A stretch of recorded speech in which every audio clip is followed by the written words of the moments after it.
Selamat siang Bolo. Terima kasih atas dukungan, support, dan subscribe-nya terhadap channel ini. Semoga Bolo-Bolo Sosial diberikan kesehatan dan kelancaran rezeki agar tetap semangat untuk menjalani hidup. Terima kasih.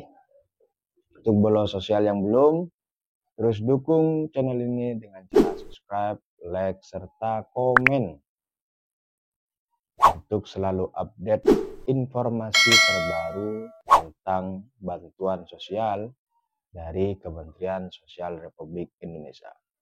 Dan hari ini akan menjawab beberapa pertanyaan yang ada di TikTok Bolo Sosial. Oke, yang belum follow atau belum ikuti TikTok Bolo Sosial bisa dibantu untuk follow dan komen-komen. Pertanyaan dan mungkin sering ya, kenapa besaran bantuan sosial program PKH itu berbeda? Oke, sebelumnya program Keluarga Harapan ini memang bantuan yang bersyarat. Apa saja syarat-syarat bantuannya? Yakni ada 4 komponen syarat yang harus ada. Baik itu salah satu ataupun 4 syarat ini juga bisa menerima. Yang pertama yakni komponen kesehatan. Komponen kesehatan ini ada 2 kategorinya, yakni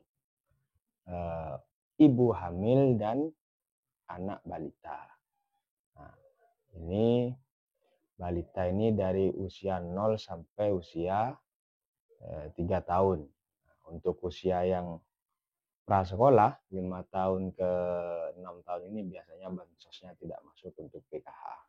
Besaran bantuannya 750.000 per tahap dengan alokasi anggaran 3 juta dalam 1 tahun. Itu untuk komponen kesehatan. Untuk komponen pendidikan itu ada 3 kategori, yakni pertama pendidikan sekolah dasar atau sederajat. Yang kedua adalah pendidikan tingkat sekolah menengah pertama, baru tingkat sekolah menengah atas atau sederajat, yakni SMK ataupun madrasah aliyah. Nah, nominalnya ini berbeda dari setiap kategori.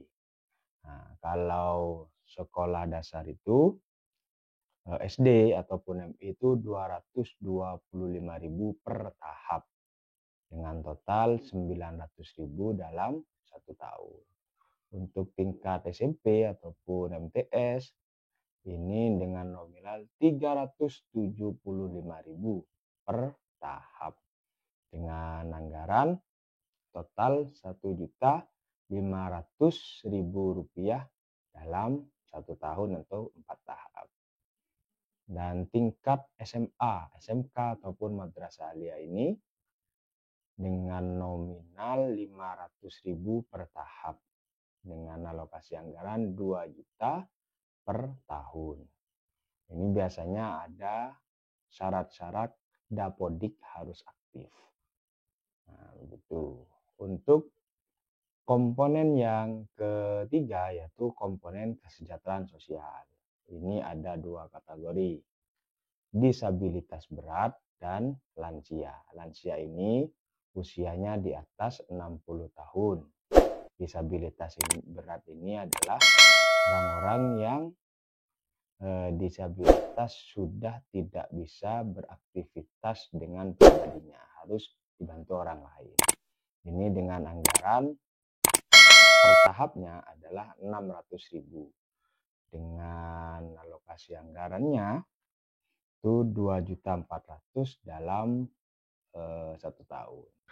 Nah, untuk komponen terbaru tahun 2025 ini adalah komponen korban pelanggaran HAM berat dengan alokasi anggaran 2.700.000 per tahap dengan total 1 tahun itu 10.800.000. Ya, itu untuk komponen yang terbaru. Nah, maka setiap KPM PKH ini akan berbeda. Ketika satu keluarga ada komponen sekolah dasarnya satu saja, maka dalam 3 bulan dia mendapatkan bantuan PKH-nya 225. Ada yang komponennya hanya lansia, maka dalam setiap 3 bulan sekali ataupun satu tahapnya mendapat Rp600.000.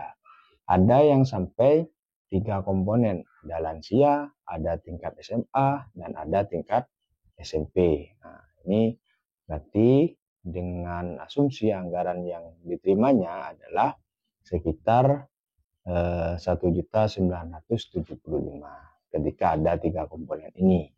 Tapi komponen-komponen ini juga memiliki syarat-syarat tertentu. Misal komponen pendidikan harus aktif Dapodik. Usianya tidak lebih dari usia pelajar, yakni 21 tahun maksimal. Nah, ketika kita bicara komponen kesehatan. Nah, komponen kesehatan ini berkaitan dengan balita.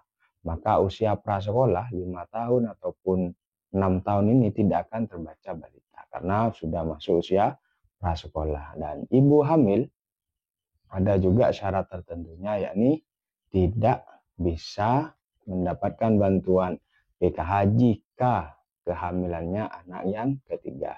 Ini sinergi dengan program pemerintah yang lain dengan dinas ataupun badan keluarga berencana. Itu kan 2 anak cukup. Maka untuk kehamilan ketiga biasanya tidak masuk dalam kategori bantuan PKH. Oke, Bolo, itu informasi yang bisa di-share terkait mengapa besaran bantuan PKH bagi setiap KPM maupun anggota keluarganya itu berbeda. Terima kasih atas subscribe dan dukungan atas channel ini. Bantuan sementara berdaya selamat.